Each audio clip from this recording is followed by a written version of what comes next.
Hey car enthusiasts, welcome back to the channel. Today we're taking a trip back to the 1950s, a decade known for iconic automotive design, but not every car from that era was a hit. We're counting down the 7 worst American cars from the 1950s nobody wants back. Let's dive into these forgotten flops. Starting off our list at number 7, the 1958 Edsel Pacer. The Edsel brand was meant to fill the gap between Ford and Mercury, but it missed the mark. The Pacer's awkward styling, including the infamous horse collar grille, coupled with poor quality control and mechanical issues, led to its quick demise. Let's delve into why the 1958 Edsel Pacer is often considered one of the worst American cars. Design and concept. The Edsel brand was launched by Ford in 1957 with high expectations. Named after Edsel Ford, son of the company's founder, the brand was intended to bridge the gap between Ford's more economical models and the luxurious Mercury line. The Edsel Pacer, a part of this lineup, was designed to offer premium features at an affordable price. However, the execution left much to be desired. The most striking and controversial feature of the Edsel Pacer was its styling. The car's front end featured a vertical, horse-collar grille that quickly became the subject of ridicule. This design choice was meant to make the Edsel stand out, but it did so for all the wrong reasons. The grille, combined with other unconventional styling elements, gave the Pacer an awkward and unattractive appearance. The design failed to resonate with consumers, who were looking for something more aesthetically pleasing. Performance and mechanical issues.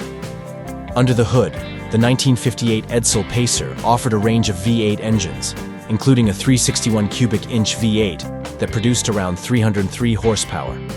While these engines provided ample power, the Pacer's mechanical reliability was a significant issue.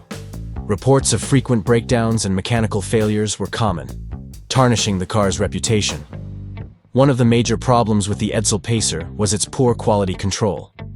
The cars were often delivered with missing parts, misaligned panels, and other assembly defects.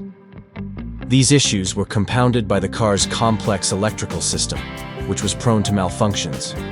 The combination of mechanical problems and quality control issues made the Pacer a headache for both dealers and customers. Market reception and legacy.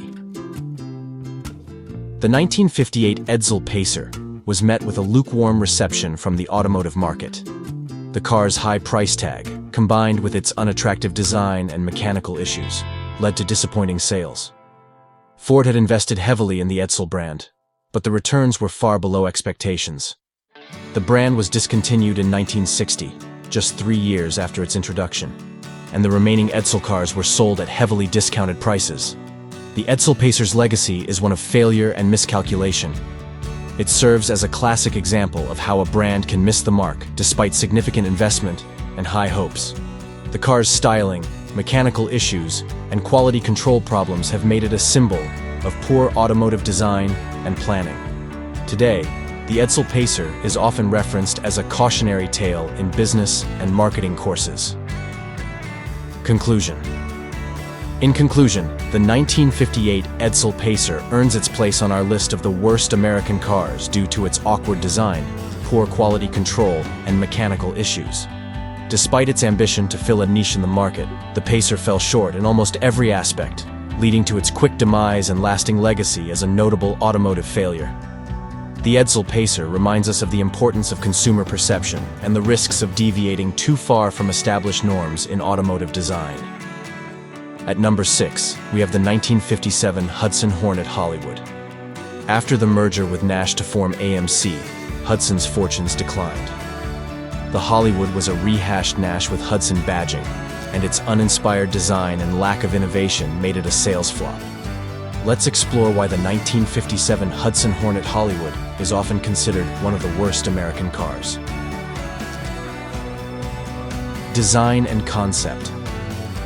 The 1957 Hudson Hornet Hollywood emerged during a tumultuous time for Hudson. Following the merger with Nash in 1954 to form American Motors Corporation, AMC, Hudson's identity began to blur.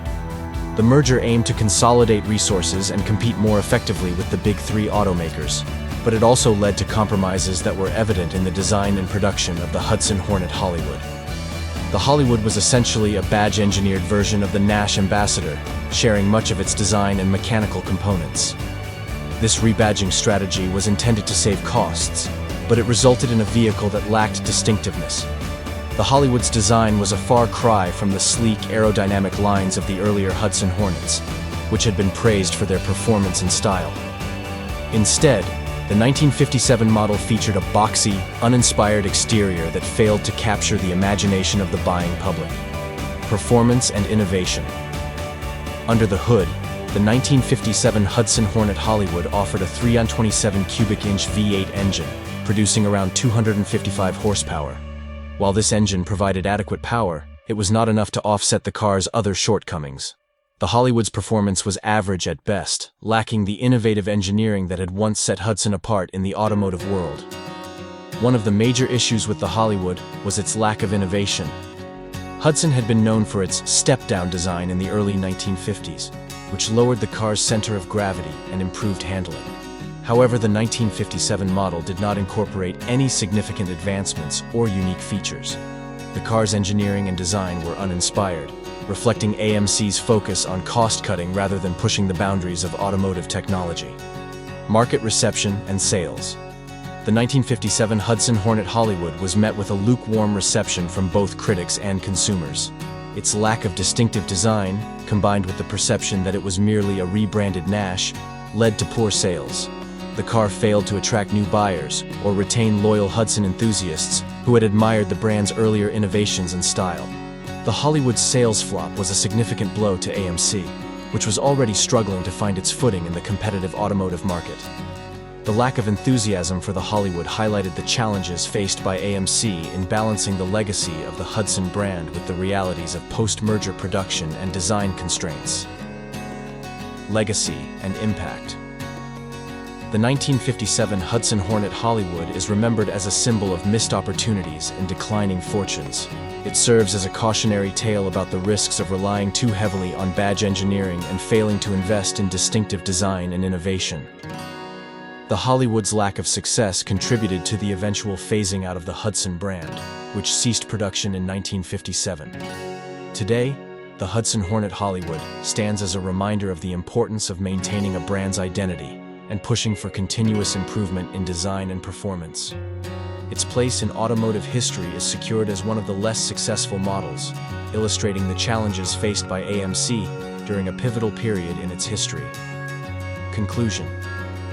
In conclusion, the 1957 Hudson Hornet Hollywood earns its place on our list of the worst American cars due to its uninspired design, lack of innovation, and disappointing market performance. The Hollywood's failure to capture the spirit of the Hudson brand and its inability to compete effectively in the automotive market led to its downfall. It remains a notable example of the challenges and pitfalls that can arise from mergers and cost-cutting measures in the automotive industry. Coming in at number 5, the 1950 Crosley Hot Shot. While it was one of the first post-war American sports cars, its underpowered 26.5 horsepower engine and poor build quality made it a tough sell.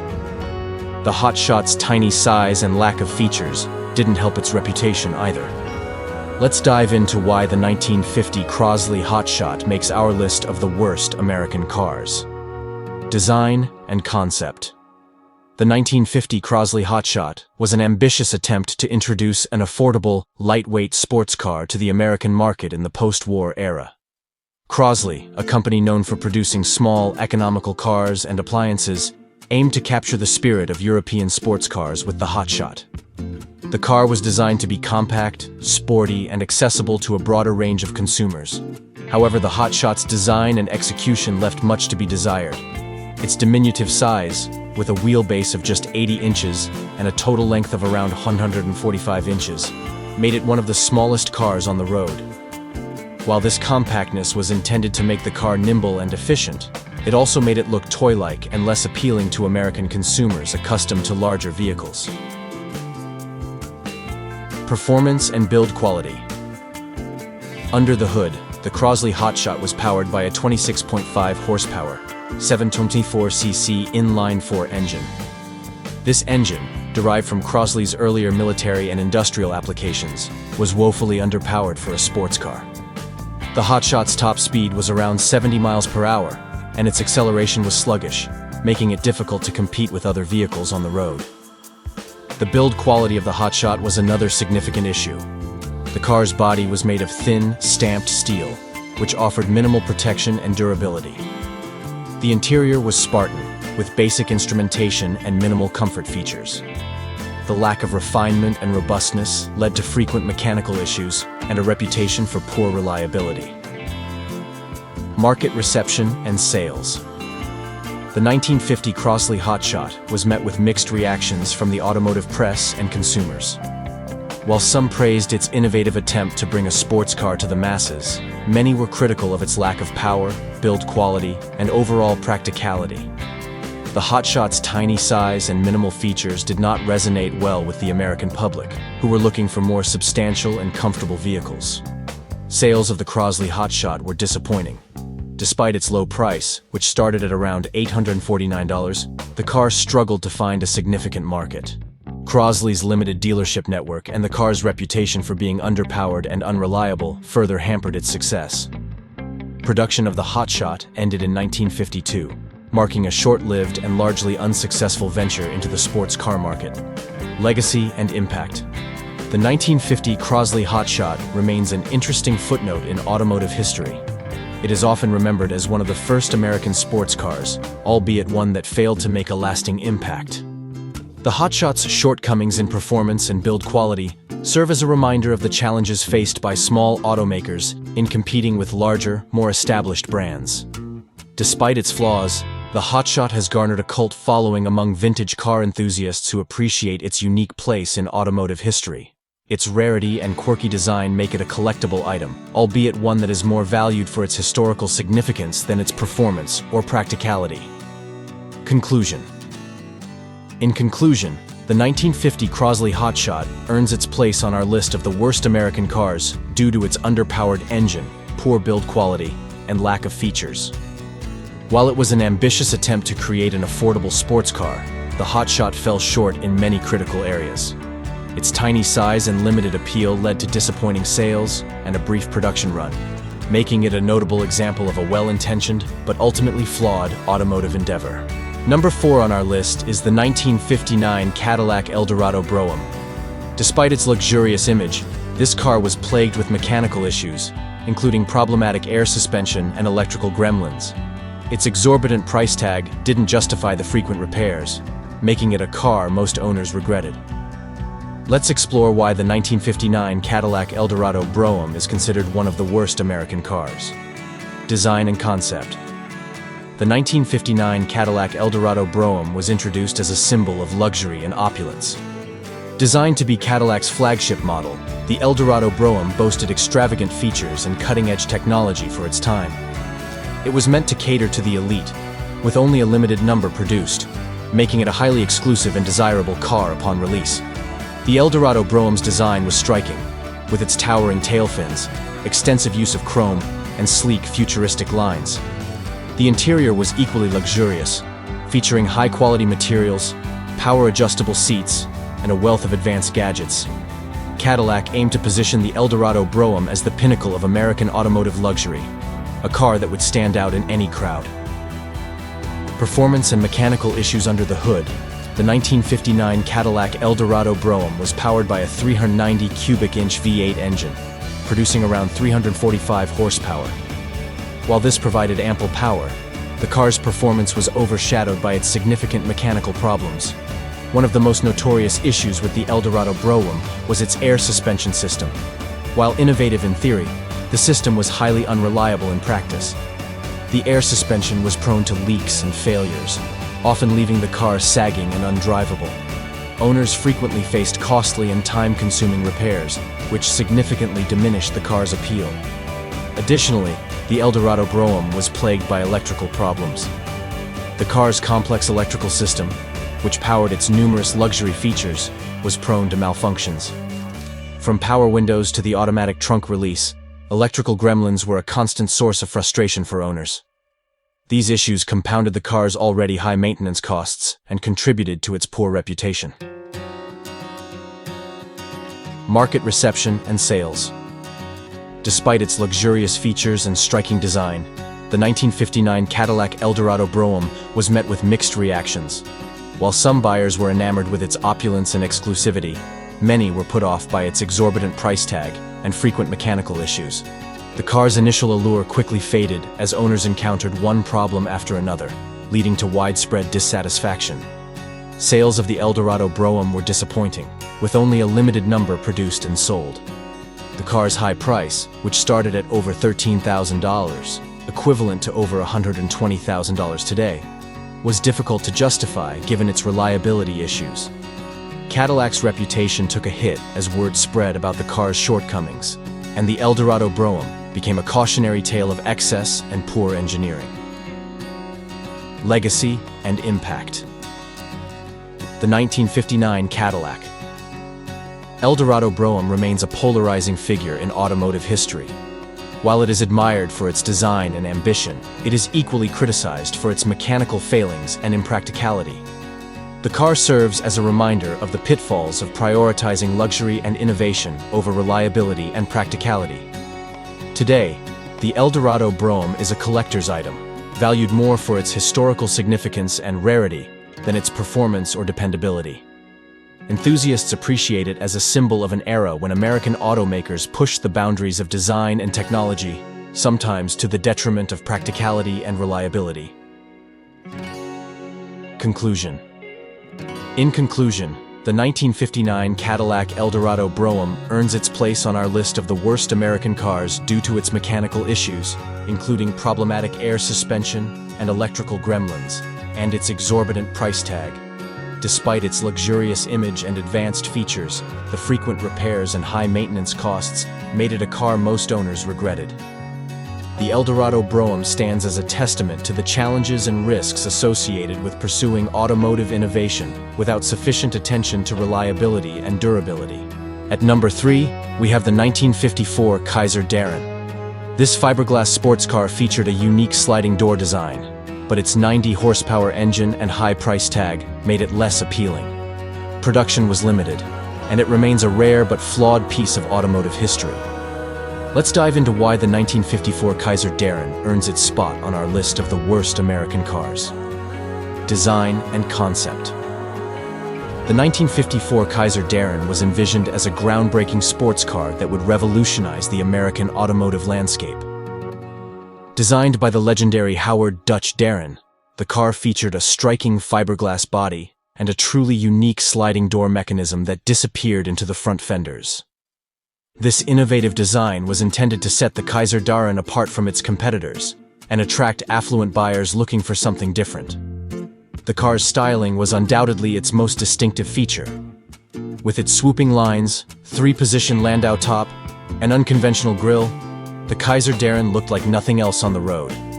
The sliding doors were a bold move, aiming to provide both a sleek aesthetic and practical entry and exit. Performance and mechanical issues. However, the 1954 Kaiser Darrin's bold design could not compensate for its significant mechanical shortcomings. Under the hood, the car was powered by a 90-horsepower, 161-cubic-inch Willys F-head inline-6 engine. This engine, while adequate for a standard vehicle, was underwhelming for a sports car.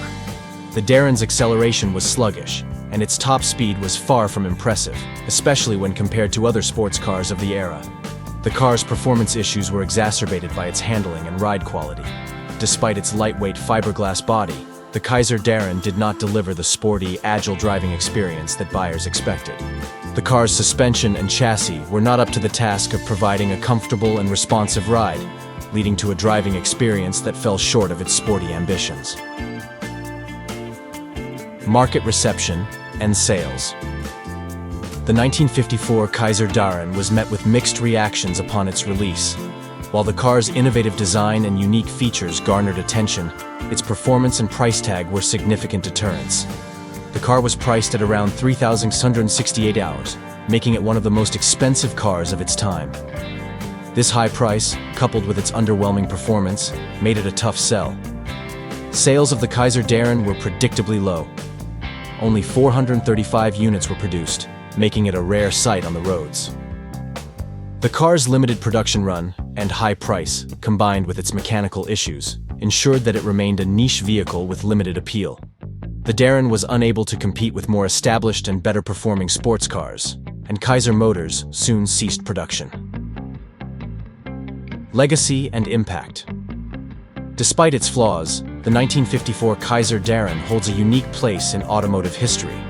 It is often remembered for its daring design and innovative features, rather than its performance. The car's sliding doors and fiberglass body were ahead of their time, and they showcased the potential for creativity and innovation in car design. Today, the Kaiser Darrin is a sought-after collector's item, valued for its rarity and historical significance. Enthusiasts and collectors appreciate its unique design and the story behind its creation. While it may have failed to achieve commercial success, the Kaiser Darrin remains a fascinating example of automotive ambition and creativity. Conclusion. In conclusion, the 1954 Kaiser Darrin earns its place on our list of the worst American cars due to its underpowered engine, poor performance, and high price tag. Despite its innovative design and unique features, the car's mechanical shortcomings and limited production run ensured that it remained a rare but flawed piece of automotive history. The Kaiser Darrin serves as a reminder of the challenges and risks associated with pushing the boundaries of car design and innovation. Coming in at number 2, the 1955 Packard Clipper. As Packard struggled to stay relevant, the Clipper was introduced as a more affordable option. However, its uninspired design and lack of innovation failed to attract buyers, accelerating Packard's decline. Let's delve into why the 1955 Packard Clipper is considered one of the worst American cars. Design and concept. The 1955 Packard Clipper was introduced during a tumultuous time for Packard, a company known for its luxury and innovation. In an effort to broaden its market appeal and attract a more budget-conscious audience, Packard created the Clipper as a mid-range offering. Unfortunately, this strategy did not pan out as expected. The design of the 1955 Clipper was uninspired and lacked the distinctive style that had once defined Packard. While it incorporated some of the styling cues from the more expensive Packard models, such as a prominent grille and bold lines, the overall look was rather bland.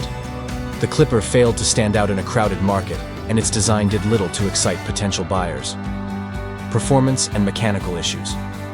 Under the hood, the 1955 Packard Clipper was powered by a 320 cubic inch V8 engine, which produced around 225 horsepower. While this was a respectable amount of power for the time, it was not enough to offset the car's other shortcomings. The Clipper's performance was adequate but unremarkable, and it did not offer the driving experience that Packard customers had come to expect. The car also suffered from several mechanical issues. The build quality of the Clipper was inconsistent, with many examples plagued by reliability problems. Owners reported frequent issues with the car's electrical system, suspension, and overall durability. These problems undermined the Clipper's reputation and further discouraged buyers. Market reception and sales. The 1955 Packard Clipper faced a tough market. Packard's decision to introduce a more affordable model was driven by necessity, as the company was struggling to compete with larger, more financially stable automakers like General Motors and Ford. However, the Clipper's uninspired design and lack of innovation did little to attract new customers or retain loyal Packard buyers. Sales of the Clipper were disappointing. While it was intended to boost Packard's market share, it instead highlighted the company's declining fortunes. The car's inability to compete effectively with other mid-range models from competitors like Buick and Oldsmobile only hastened Packard's decline. By the late 1950s, Packard was on the brink of collapse, and the Clipper's failure played a significant role in the company's downfall. Legacy and impact. The 1955 Packard Clipper is often remembered as a symbol of Packard's desperate attempt to stay relevant in a rapidly changing automotive market. The car's failure to attract buyers and its numerous mechanical issues reflected the broader struggles faced by the company during this period. The Clipper's lack of success contributed to the demise of a once great American luxury brand. Today, the Packard Clipper is a rare sight, and it holds a certain appeal for collectors and automotive historians. While it is not remembered fondly for its performance or design, it serves as an important reminder of the challenges faced by automakers during the 1950s. The Clipper's story is one of ambition and decline, and it offers valuable lessons about the importance of innovation and quality in the automotive industry. Conclusion. In conclusion, the 1955 Packard Clipper earns its place on our list of the worst American cars due to its uninspired design, lack of innovation, and mechanical issues. As Packard struggled to stay relevant, the Clipper was introduced as a more affordable option, but it failed to attract buyers and hastened the company's decline. The Clipper stands as a cautionary tale of how even a storied brand can falter without a clear vision and commitment to quality. And finally, at number 1, the 1958 Ford Edsel Corsair. The Edsel brand's failure is epitomized by the Corsair. With its awkward styling, poor build quality, and disappointing performance, the Corsair became a symbol of one of the biggest automotive flops in history. Let's explore why the 1958 Edsel Corsair is often considered the worst American car. Design and concept. The 1958 Edsel Corsair was introduced during a period of optimism at Ford. The company had invested heavily in the Edsel brand, aiming to fill a perceived gap in their lineup between Ford and Mercury. Unfortunately, the Corsair's design turned out to be one of its most significant drawbacks. The styling of the Edsel Corsair was awkward and polarizing. The most infamous feature was the horse collar grille, which many consumers found unattractive. The car's overall design included a mix of unconventional elements that did not harmonize well together, resulting in a look that was more confusing than appealing. The attempt to create a distinctive brand identity backfired, and the Corsair's design was widely criticized. Performance and mechanical issues under the hood.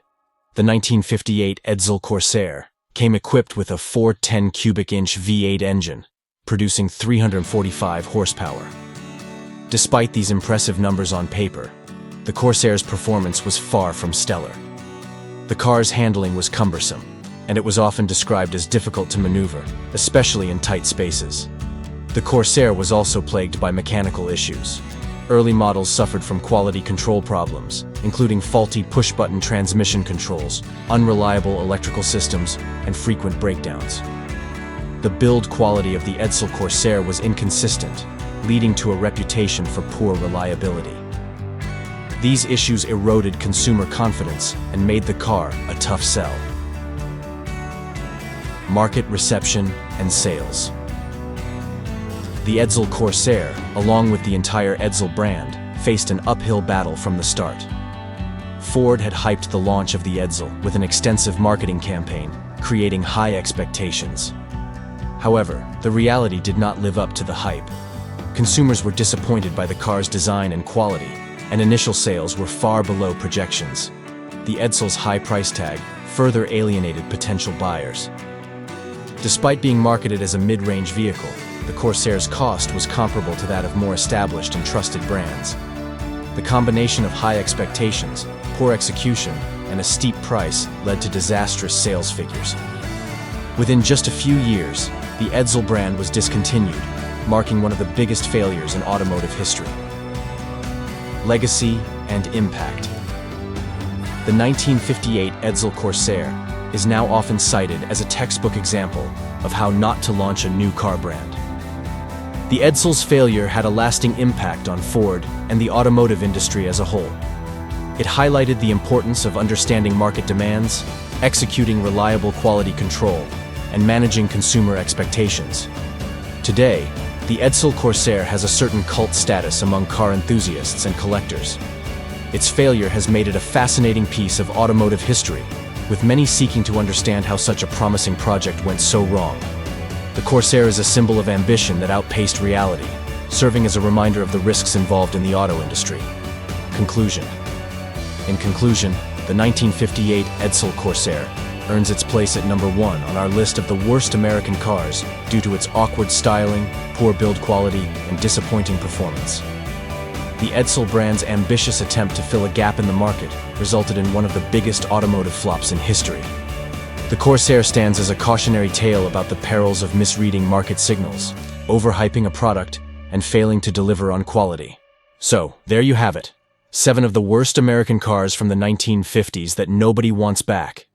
Do you agree with our list, or do you think we missed any? Let us know in the comments below. If you enjoyed this video, don't forget to like, subscribe, and hit that notification bell for more automotive content. Thanks for watching, and we'll see you in the next video.